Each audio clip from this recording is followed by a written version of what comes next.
guys, I'm going to show you how to fold up the nets so that it doesn't take 5 to 10 minutes to untangle it every time. All right, you've got the straps down here, they're already in the buckles. We're going to fold up the net instead of roll it. Okay, so we're going to take the net, lay it on the floor, bring it all the way to the other side.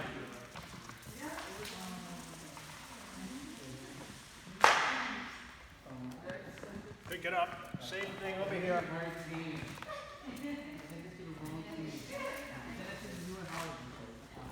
One more time. Like so, with what's left, take it and turn it sideways, like this. You got one strap left in the middle. You can wrap the whole thing up like this. Put it through the other strap.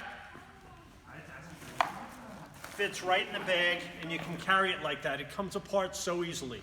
If you guys can fold it up like this, it'll be so much easier every time you have to set up. Thanks.